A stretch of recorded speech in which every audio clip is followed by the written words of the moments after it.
my first night in Tokyo and I wanted to show you guys my Airbnb. I'm going to do a bunch of stuff on this trip. This is the first day. I'm planning to go to get coffee and I don't really have plans other than that. But let's just do an Airbnb tour real quick. So you enter through the store. It's on the 3rd floor of like a residential building that a man converted to an Airbnb, which is pretty obvious because why would you need 4 beds for an apartment size this small? The shower and toilet are absolutely terrible. This doesn't have like the stereotypical washlet that cleans your butt that Japan is known for. And this is the shower, just like cuts halfway with like a curtain, and that's the shower head. I mean, you'll make do with it for what you need. If you're just here to sleep, it makes sense. And if you're here with 4 people, it makes sense because, you know, you're just paying to sleep. I'm one guy. Listen, I wasn't supposed to book this Airbnb. I had a plan to come with another person or 2 other people, but those plans fell through. But I had already made this booking, and you know, to cancel, it's like you cut the you only get half a refund. So I just decided to stay, just have a bed for every night, I guess. Anyway, I'm gonna go get coffee now. I'm gonna skate over to a nearby coffee shop called The Verve. It's in Shinjuku. This Airbnb is in Shin-Okubo, which is the Koreatown of Tokyo, and it's like around a 15-minute walk to Shinjuku Station. So we're gonna go do that. This is the building that I'm staying at. It's on a road that leads directly to Shin-Okubo if you go behind me, and this way will lead to Shinjuku, which is where I want to get my coffee.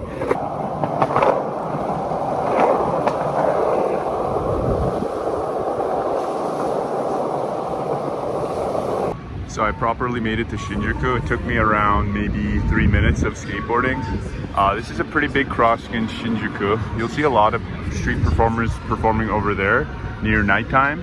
It's the morning right now, around rush hour, 9 a.m. So you'll see a lot of people walking around. It gets way worse at night. But if you hear about Shinjuku, you probably know about Kabukicho, which is right down this road to the left. All right, we just made it down to where the Godzilla resides in Shinjuku, in Kabukicho. I really don't understand why this is a tourist attraction, if I'm being honest with you. I think at night I've seen it a couple times blast like fire out of its mouth, but it's just very mediocre. There's a lot better things to see in Tokyo. So I just came from down this way. If you keep walking down this road, in 20 minutes, you'll be at my Airbnb. This is the new exit for the Shinjuku station, the station that everyone gets lost at. And if you take the new exit of the new South Station, you'll be down on this side. I just got my latte Valencia from The Verve. It's in my hands. I'm drinking it as we speak. And I just wanted to show you guys around this area, which is, again, the new South exit of Shinjuku. If you go out here, you'll see how nice and sunny it is today. The Shinjuku Station sign. And there's this area where people will sit and eat all the time. I'm just gonna leave my skateboard on the side. And you'll see the train station over here. It's very nice. This is also the area where if you want to go to Disneyland, the buses will take you here. Also, if you're a skateboarder, you're probably seeing this and thinking this ledge area looks amazing. I'm pretty sure I have seen someone skate this. I don't know if they were Japanese. And you can see kind of marks here. See that? Which means it's definitely been skated. But I mean, you're definitely not allowed to skate it, especially as a foreigner. I don't want to, you know, give a bad image of foreigners, especially skateboarder foreigners. So I'm not going to do that. Kind of spontaneously, I decided to buy a ticket to go see Mount Fuji, or the pagoda that has a sight of Mount Fuji, just in case I can't see it today. I checked the live cameras, and it seems like because it's not too cloudy, you can actually see Mount Fuji. And it's pretty rare to see that, so I just decided to go a bit later. This ticket's for 10:15, and usually people will go, they'll go much earlier than that, like 7:30. But you know, I didn't have an itinerary, or I don't really have an itinerary for this trip, so I ended up having to just buy it spontaneously. We're gonna see how it is. I've never been there, so if anything, I'll just see the pagoda. And it's like a nice day trip. It takes 2 hours to get there, so by the time I'm there, it'll be around 12 to 15, and I'll have around 5 hours to check it out. There's also a lake called Kawaguchi or something like that. I don't remember the exact station. Let me check. It's called, oh no, you know what? It's in Japanese, so I can't even read it.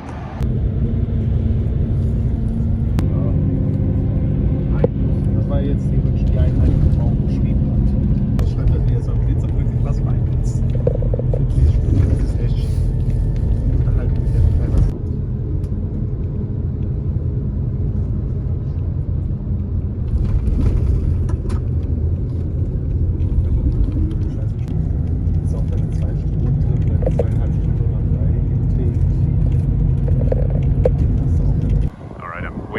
ride to the express bus that I took, but I'm the only one that got off here. I'm kind of surprised.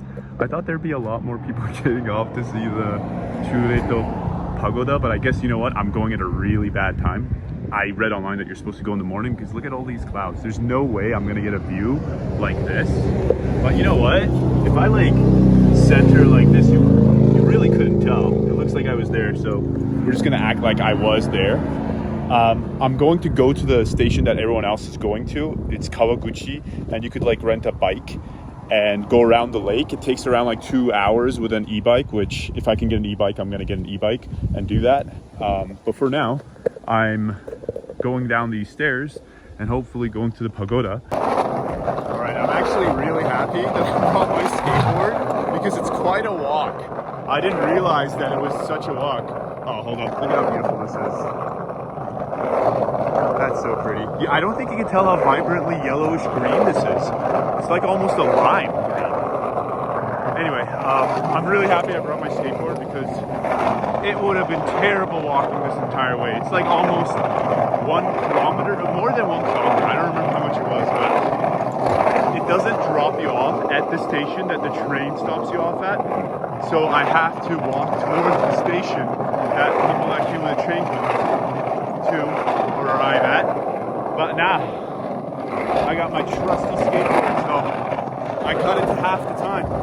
And there's no washroom or kombini, so I'm kind of desperate to use the washroom right now. I just have to keep rushing it, I guess. Keep pushing. See you there. All right, just made it to the base of the steps for the pagoda. Over there is the base of the steps that start to lead you to that image that you saw in the other clip. And there's a whole bunch of good little snacks that you could grab over here. But I'm just gonna go walk up the stairs.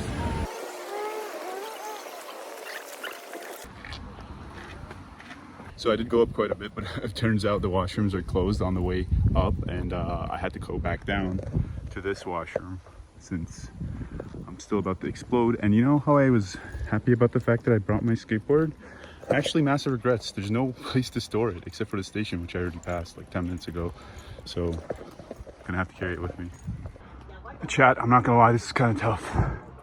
I wasn't expecting to go, I mean, I was expecting to go up these many stairs, but I just didn't realize how out of shape I'd become. I thought skateboarding for 3 hours a day would make up for my cardio, but no, this is different. Mind you, I used to climb mountains like regularly in Japan, so I just had such a false sense of confidence. But I don't even think I'm a quarter of the way through. I just came from down there and now I'm over here. I mean, I don't think this is the actual one. I think I gotta keep going, but it's like a teaser. Oh, is this the actual one? Is this the actual one? This is the one. This is it? Yeah. Oh, sorry.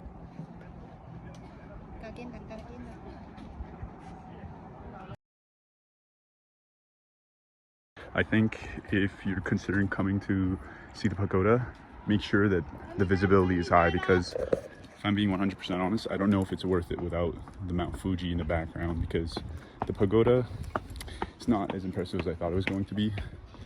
And the view by itself, you could get much better views climbing any other mountain near Tokyo, actually closer than this to Tokyo, and it costs cheaper. Like if you go to Takao or Mount Mitake or Oyama, they have much nicer views and less empty, less touristy. I don't know if that's for you, but like, just saying my opinion. And we're back down here. We made it to the start again. I will say, very meh. Not terrible, but it is meh. And I see that station is over here. See that? Am I showing you? Yeah. So I have to go down this road over here and then take the first right. Back on the board. I don't know if you can hear me, but this part's pretty chill. The fact that I could just go down and bomb hills like this.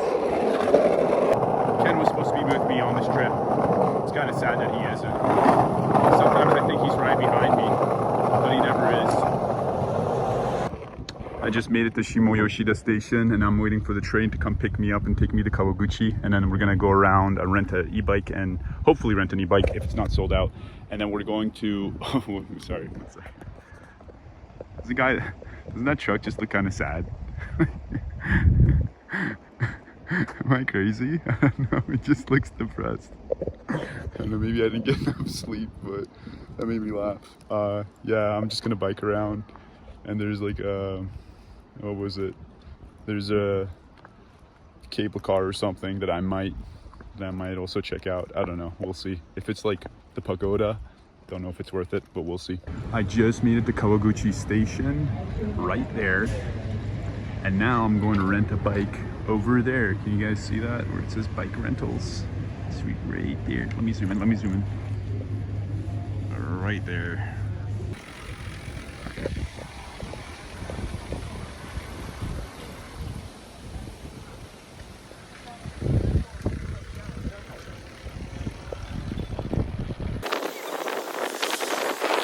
All right, honestly, the bike's pretty cool. Check out the lake. I don't know if you can see it from this angle best. I gotta kind of look at where I'm going. But here's the ×1. I don't think I'm gonna be able to see Mount Fuji today. It's just way too cloudy. Also, I don't even know what direction to look, even if I wanted to see Mount Fuji. But if I see it, I'll let you know. If I see anything cool, I'll also record that. Yeah.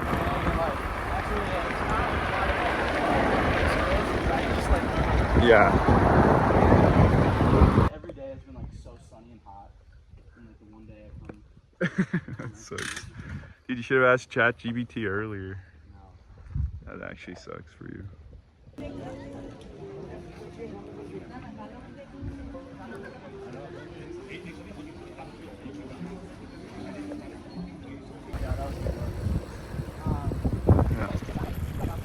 Yeah. Man, that's where Mount Fuji's supposed to be. See that? The clouds. And we're just going around the lake right now, by the way. I met this nice gentleman.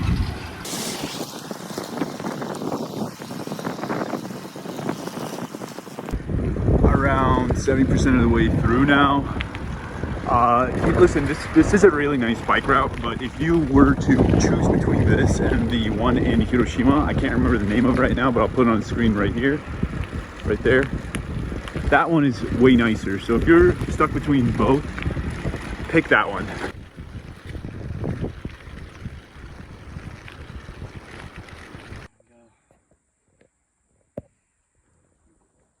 So we just got off at one of the rest stations. I can't read the park name because it's all in Japanese and I can't read kanji. So you're gonna have to deal with the fact that this is an unnamed park, but dogs and pets are allowed on this side and not on this side. I think we're like 80% of the way through.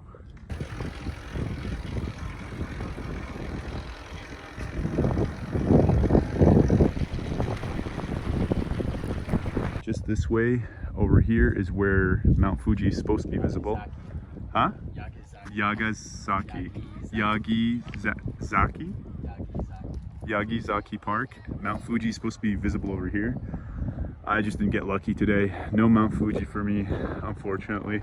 But I mean, the bike ride was pretty cool still, and this park's really nice. Just had some coffee and we're on the way back.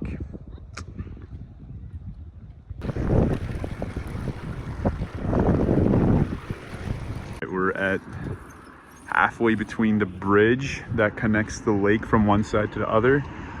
This side from that side. I don't know why I thought my finger was gonna hit that car. That's the cable car that goes up over there. We didn't go up that just because we missed it. But I'm gonna say that, you know, it doesn't matter since Mount Fuji is still not visible. But you know, it is what it is. Sometimes it'll be like that. But anyways, we're gonna head back now. Return to bike. I still have like an hour left on my rental, and I guess we'll just walk around the shops. We went to a couple of souvenir stores, and I forgot to record that. Sorry about that. But it was a pretty cool store. It was apparently a Japanese type of like leather fine craftsmanship store, and they had a bunch of like different leather work items that you could buy, like wallets. I didn't buy one, but Danielle, the guy that I just met on this loop, he bought something for his sister. I just got back from Kawaguchi. It was pretty fun. The entire day trip was honestly well worth it. I went from 10:30 and came back at 7:30, and the bus took around 2 hours each way. I came from Shinjuku Station.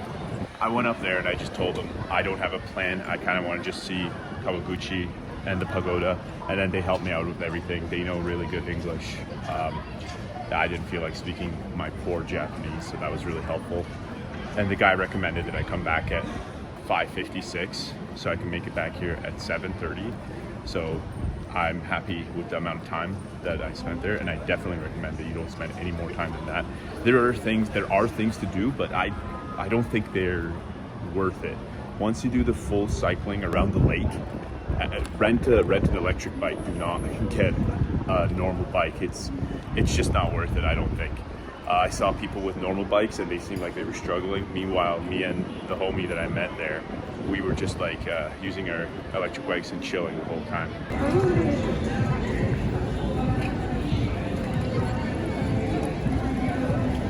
I'm not sure if you guys can hear me, but remember how I showed you Kabukicho in the morning? Look at how busy it is now. It is absolutely packed at night. Definitely not where I like to be.